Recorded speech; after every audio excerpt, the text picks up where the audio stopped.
Very much for that. And Mr. Tyagi, welcome to the chat, the fireside chat at OPPI. Now, we all know everything that the pharmaceutical industry has contributed when it comes to the entire COVID-19 pandemic. But today, I don't want to start with the COVID-19 pandemic. I want to start with what COVID-19 has probably taught us. We do have a budget which is coming up on Monday, and it seems as though healthcare is probably going to be something which is going to be top of mind in terms of a priority. We've spent only, or we are spending only around 1.4% in terms of an allocation for FY21. And we're one of the lowest in terms of expenditure on healthcare globally, amongst our emerging market peers at least. The priority is that we could probably increase it to around 2.5% by 2025, Mr. Tyagi. Come Monday, what do you probably expect from the budget? Do you think that healthcare is going to be top of mind in terms of expenditure? Uh, Good evening, Ekta. Good evening, everyone. Before we start, I wanted to make a very small correction. I was the managing director of Boehringer Ingelheim. My successor, Vani Mata, has taken over very ably on 1st of January. So just wanted to make that very small correction.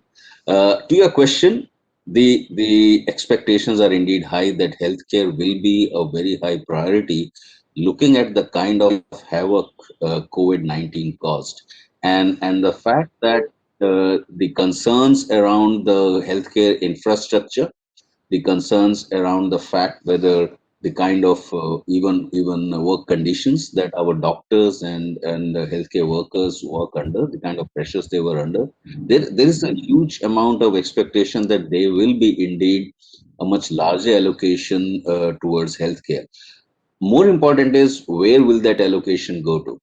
And I think that is where we believe that there has to be a very appropriate mix towards infrastructure, towards programs for access. We already have seen some really good programs that have been coming up, whether it was in Ayushman Bharat and including now the digital healthcare program. So I think it will be indeed a very I would say interesting budget to see what direction the government takes. I have no doubt that healthcare will be on priority. What will be there in that budget is something we are all waiting with bated breath. And as an innovation-led pharma industry, we would love to see more emphasis on innovation in the country as well, because that's really what also COVID has taught us, that without innovation, you can really let down the entire humanity, and there can be no pulling back on innovation. There can be no letdown on the way and the pace at which we will work on innovation. So that's something also we are hoping we will see in the budget. But Mr. Tyagi, talking about innovation, how exactly can OPPI contribute in terms of innovation? Because majority of what takes place for OPPI companies is that y'all sell your parent company's drugs in the domestic market. One of the reasons probably is that India is not a very conducive environment when it comes to R&D, or that Indian companies just don't have not focused their energies towards that. Maybe now, but they haven't really prioritized it till now. So where does OPPI come when it comes to R&D in India? So one very quick reaction to that, Ekta. I think R&D is not just about the initial research. I mean, clinical trials in phase 3 are a very critical part of the drug development, and India has always played a key role there. We did have some hiccups in the last few years, where there was not exact clarity on the clinical trials policies, etc. But I believe that's one area that the government should actually encourage, and is an area where the member companies can participate wholeheartedly, because it's a very key part of the drug development, and it's possibly also the one which brings in the so-called expense for drug development as well. It's not a low cost exercise. It is an expensive exercise, but it is something which is critical to drug development. It is something where India has always participated. I think we should not look at this only from the lens of the manufacturing capacities and from the lens of doing the initial proof of concept, etc. This is also why you see that there has been a bit of slowdown or a bit of delay in Indian companies coming up with innovative products because it's not easy. We have seen cases where there have been some developments, there have been deals where phase 3 trials and other in licensing deals have happened, but it is a capital intensive and it is an expensive area. But I'm hoping that as the Indian industry becomes global, this has been a good opportunity for Indian industry to contribute. We have contributed from the Indian side in terms of number of drugs, in terms of now vaccines. I think that confidence will come in to be able to pursue investments towards innovation. And what the member companies, the OPPI companies, what we can do is, of course, participate in clinical trials, but also work in partnership with Indian companies. There are many examples of partnership. There are a lot of Indian companies who are in the process of developing certain molecules, and there are partnerships with global companies. So it's not as if it's just that nothing is there. And I think the success in the vaccine development is going to spur more and more towards these areas, because remember, the future is not just about the kind of drugs we had earlier. The future is about biologics. The future is about rare diseases. All those areas. I think there is hope. Okay. Uh, COVID-19 has also taught us that if we want to get something done, we can get it done. If it's coming to indigenous vaccine production in India, or it is, the fact that we can manage to produce a vaccine just in the span of a couple of months, something which generally takes many years, if we put our global efforts together. So does that give us a teaching for R&D that maybe we need to probably mobilize faster so that um, we can tackle diseases better and in a faster, more effective manner? Absolutely, and it's not just a phenomena for India. I think it's a global experience that collaboration between so-called competing organizations. We've seen so many partnerships between companies who are otherwise competitors in the market, between academia and industry, between governments and industry. I think the government industry partnership is going to become very critical in areas. Say, for example, India may have a certain need for diseases which may not have a priority in other parts of the world. The government has to be able to build those partnerships with global companies, with innovator companies, to be able to bring about the innovation in that area. Because we can't expect that a company which is in the US or Japan, and where their priorities may be the disease segments which are of importance to them, that they would be thinking of some of the things that bother us in India, whether it is in tuberculosis or whether it is in some of the mosquito-bred diseases, etc. But the point is that governments are going to become very important in drug development, in innovation, in areas where there could be certain geographical needs rather than a global need. And I think that's something which also COVID has taught us, that collaboration will speed up processes, will speed up innovation. We are seeing that, and of course, the fact that uh, COVID-19 was a global crisis spurred that, but that lesson should now be taken up beyond. You don't have to wait for another global crisis. You can do it based on regional requirements as well. Hmm. What about India in specific? What do we need in order to encourage R&D? And I'm not just talking vaccines during a global pandemic, but effective drugs and novel molecules. Look, I have said this in certain earlier forums also. We have a very strong emphasis right now on Make in India.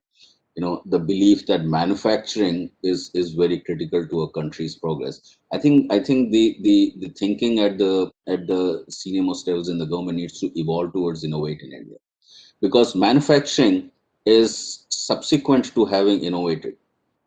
If you're only going to focus on manufacturing, you're still depending on someone else to innovate and then bring manufacturing into the country. So innovate in India, and having a lot of emphasis on innovation. IP, as you know, is a very critical part of innovation.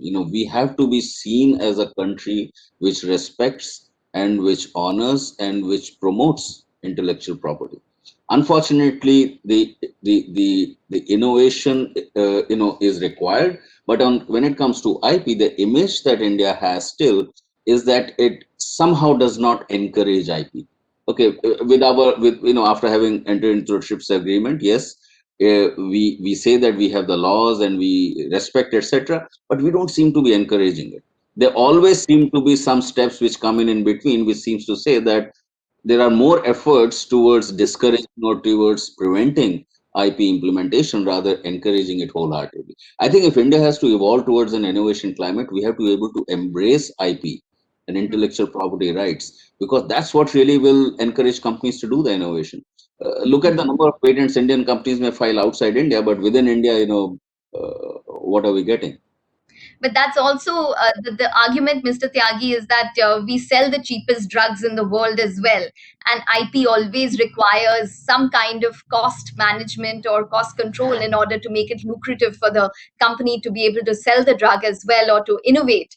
But actually, taking a point from that, uh, do you think that COVID-19 has probably opened the possibility of further price control? We've seen price controls come in on COVID-19 hospitalization. Do you think that maybe there could be a possibility that there could be incremental price controls come in for the entire pharmaceutical space? I would not like to have any conjectures on that. At OPPI, we always believe that price controls in India have been somehow been a way of looking at access. But we have done number of studies and we have come to a conclusion, and at OPPI we believe that price controls doesn't really give you access. Okay, because it's probably one part of a broader access area, but price control per se will not help you in access. What India needs is much more on access. You need more hospitals, you need more doctors. What's the point in having a cheap drug if a pharmacy or a doctor or a hospital is not available in the smaller parts of the country? For cancer treatments also, patients travel so far away to come to the larger cities for it. So it has to be looked at very holistically. Price control is a very myopic view of looking at access, and I think that's something which has to be dealt with. The belief that a patient is going to not afford a drug comes from the fact that India, the poverty levels, the affordability levels are low, and plus it's an out of pocket market, right? So that is what drives that whole thing, that it's an out of pocket market. The patient is paying for the drug personally, and therefore let's lower the cost of the drugs. If it's in the long run, it is self-defeating. Why would you spend billions of dollars to develop a drug if you're not going to get the value from it? Instead, I believe we need to be progressing towards a much more robust insurance regime, whether it is coming as part of Ayushman Bharat or of any other government, and private insurance as well. Because remember, in the future, there will be drug development in areas which are going to be biological, which are not so easy to replicate and create such cheap generics. What are you going to do then? How are you going to support the patients who need it? It has to be done on the basis of a very strong insurance program, whether from the government or from the private sector. So I think price control, honestly, in a place like India, has a limited purpose. It will only do so much for access and for innovation. It's not going to be able to contribute more. Okay. When it comes to COVID, it was a full blown crisis, and it required certain intervention. But I don't think that can become a norm. You can't start controlling healthcare costs in hospitals, etc., etc. Otherwise, who's going to invest in the infrastructure? Hmm. Yeah. Absolutely right. Before we get to the Indian market, we do have a couple of questions. So I'm just going to add that in as well, Mr. Tyagi. There is a question coming in, that is OPPI also considering investing in digital innovation? Well, OPPI member companies are investing in digital innovation, and OPPI is an association of all the members, and I believe most of our members are at the forefront of digital innovation, whether it is in terms of how we are interacting with our doctors or in terms of how we are reaching out to patients. A lot of patient programs are there, and a lot of them are getting digital based, innovation based. So I think the kind of revolution we foresee in the digital space is something which can be incredible. And even though it may not appear so, But simple things like teleconsulting or e-consulting, as you may call it, is going to become so big because of access. If you are able to, sitting in a remote part of the country, be able to have a video call with a doctor, be able to send over reports, be able to consult the doctor and make the payment. Earlier, there was always this thing, 15 years back, that if you called a doctor, the doctor would be hesitant to give you too much advice without seeing anything, because they don't know anything. Plus, you can't pay them as well. Today, the entire cycle of a consultation to payment to generating a prescription to getting the medicines is all digital, and that's going to be so powerful. I believe that's going to become an incredible growth driver for the country. Okay, so that would probably add to the access, the affordability, and possibly, increase the access to medicine as a whole in India. So that's definitely something that we would probably look forward to, and maybe the budget could have something with regards to digital initiatives, considering the amount of, like you mentioned, teleconsulting that we've seen spurt during COVID-19. But Mr. Tyagi, one of the other things that that India has been classified as is a great pharmaceutical market from a decline of around 4.5% in Q1 of this fiscal. We've grown 8.4% in Q3. We're one of the best pharmaceutical markets in terms of growth right now. What is your sense in terms of what the growth drivers are? It's there are different segments in the market.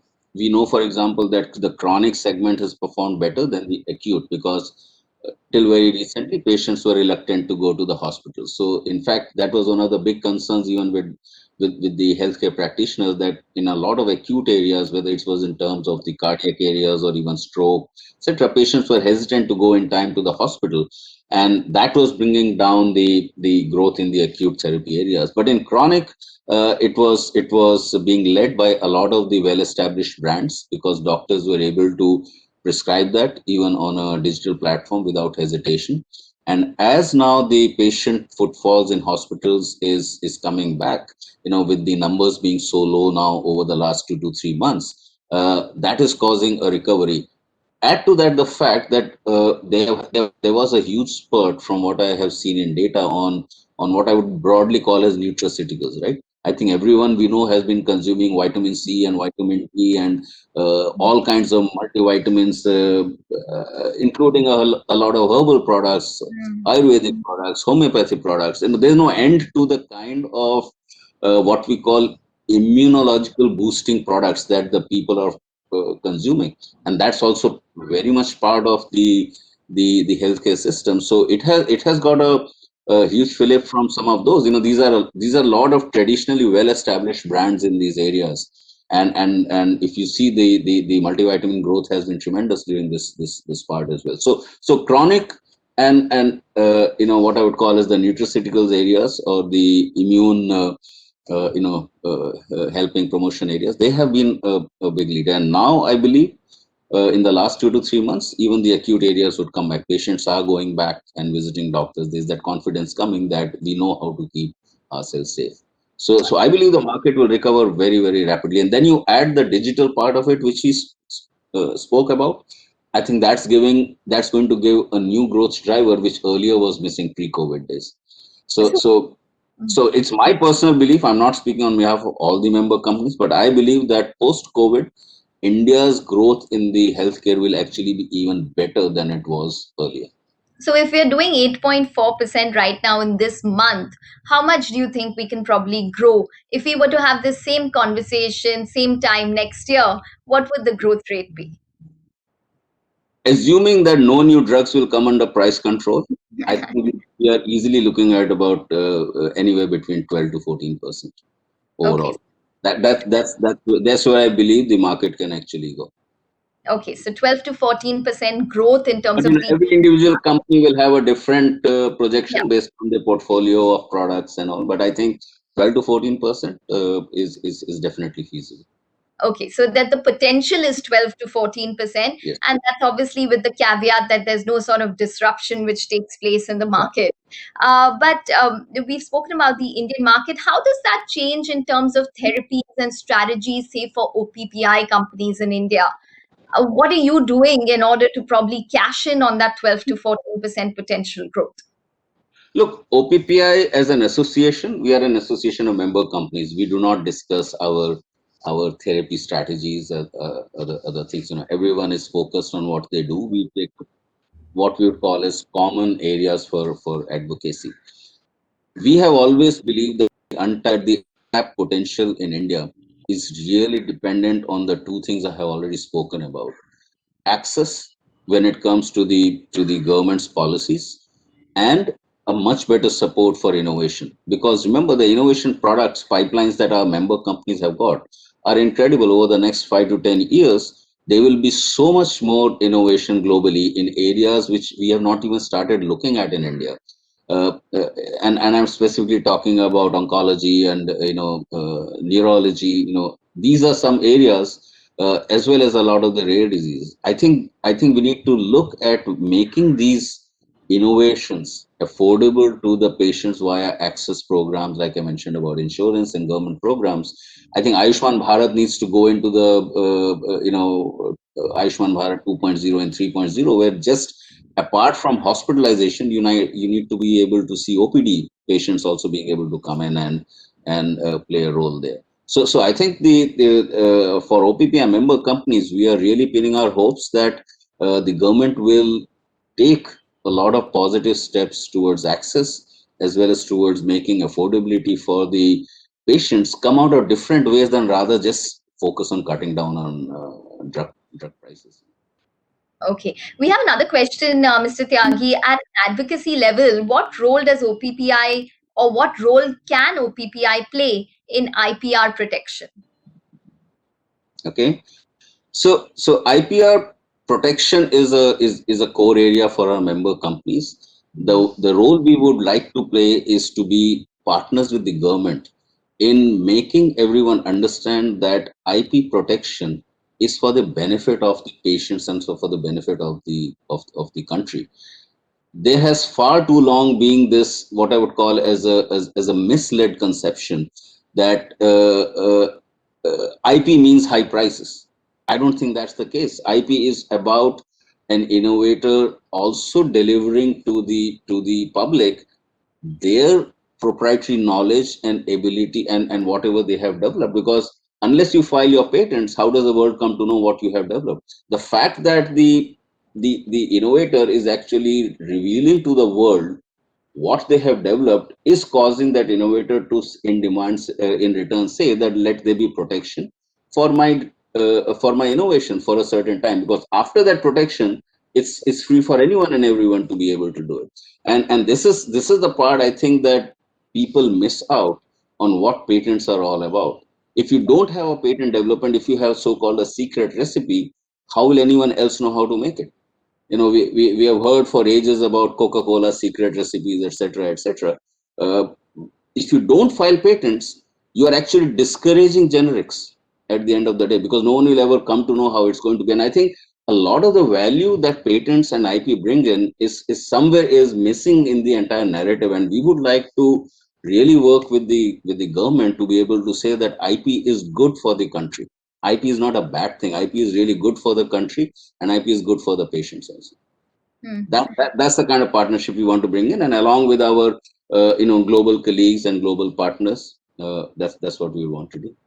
Okay. Mr. Tyagi, what are the structural cost savings that you've probably initiated post COVID-19? What are the learnings that companies can incorporate now and start structurally incorporating, for example, say more work from home? There are companies which are selling off their office spaces, not as much travel required because look at us and how digitally savvy all of us have gotten. From that sense, what are the savings that we could expect structurally going forward and So, changes? yeah, if I can slightly modify the question, and not the question but the response, we are not looking at savings. We are looking at enhanced productivity. There was the belief that you need to be in office all the time to be productive. I think Mm, COVID has told us that people can be very productive even if they are working from remote locations. mm, Now, does that mean that do you need large offices? Probably you may still do, because what will happen is that the purpose of offices is going to change. Offices are going to become areas much more for people to exchange ideas, to build up strong networks and collaborative areas. Work which can be done by an individual, which does not require collaborative work, can be done from anywhere. And I think that's the realization that's creeping in very, very rapidly. So not that offices are seen as a cost area to be cut down. I think what's going to evolve is what is the purpose of an office, and that definition is going to change. Mm. And in the process, companies are also believing that the productivity of employees from remote working, the older conception we have that you tell someone to work from home and they're going to be spending 2 hours on work and 6 hours with children has gone for a complete toss. I think the whole romantic notion of work from home, which used to be there pre-COVID, people have experienced this right up to here, and now they are realizing what it means to be able to balance work and home. In fact, we have had people saying, "When can we come back to office?" So it's about the productivity, and I think we are looking at it saying, okay, even travel, even meetings, conferences, where do you need to be face to face? Where do you need to be remote? I think that realization is becoming much sharper, and I think every organization is coming up with its own plans and own guidelines on what can be a much more productive working environment. So Okay. I would not call it cost saving. I would call it a realization on productivity. Okay. Mr. Tyagi, also, how can we prevent ourselves from another pandemic? From how does what can the pharmaceutical industry do together? What can OPPI do together in order to probably help us better protect ourselves from a possible pandemic in the future? So you can't prevent a pandemic because you don't even know where the next one will come from. Uh, I believe that the most important thing we have learned, and which many governments have been really good at, but some not so good, is about transparency.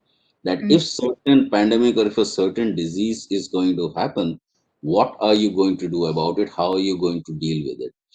And as OPPI member companies, I believe that some of the things that are coming up here is about the basic hygiene levels, the fact that protection measures like masks, like washing your hands, etc., are actually going beyond just impacting COVID. I think it's having impact on a lot of infectious diseases.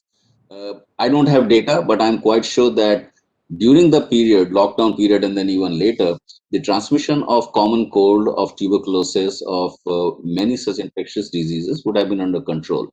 We should continue to take those efforts to say that okay, we are going to protect our people from at least these common diseases. When it comes to another pandemic, it's much more for the governments to be ready to deal with those areas. And as member companies, as pharmaceutical companies, I think we have learned now how you can do development at a rapid pace in case of a crisis. And there hasn't been a global crisis like this, at least in our lifetimes here. So Absolutely. that's what I can say about it. Okay. So, Mr. Tyagi, before we wrap up this conversation, I just want to ask you one question which has two parts. If we were to have this conversation same time next year, where do you think we would be in terms of the pharmaceutical industry, in terms of where OPPI would be? And if we were to have this conversation 5 years from now at the same time, where would we be? Okay. So next year at this time, what we hope, and which is something we are working towards, is that COVID should have given a very much different and positive image to the pharmaceutical industry in the eyes of all stakeholders. Far too long has the pharma industry been beaten up for things that we don't even stand for, we don't even represent. I think there was a certain mistrust even at different stakeholder levels. The way that during COVID, the industry, the government, the hospitals, the doctors, everyone has worked together, I think it has incredibly increased the trust levels and the mutual collaborative work that we are doing. And I hope that next year when we are talking, there will be a recognition of the value that the pharmaceutical industry has brought, and the OPPI member companies and all the Indian companies have played the kind of role they have played in protecting the nation, in protecting the people. That is to me the most important part, that we should be seen as much a part of nation building as some of the other industries or sectors are. Plus, for India, it's an industry which contributes immensely towards exports and towards foreign exchange revenue earning. So I think overall, the pharma industry should be at a very high level of recognition as far as the government is concerned, and more importantly, for the patients as well.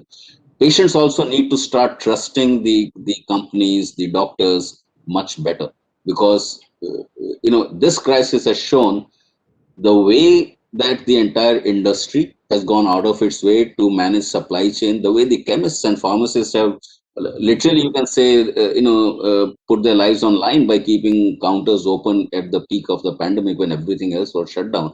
The entire supply chain, the way it was managed, I don't think anyone can doubt the intent of the industry anymore. So to me, that is going to be the most important thing I would like to see 1 year from now. 5 years from now, we would like to see that the same thing I mentioned earlier, that innovation from companies like OPPI member companies is much better recognized, is much better supported.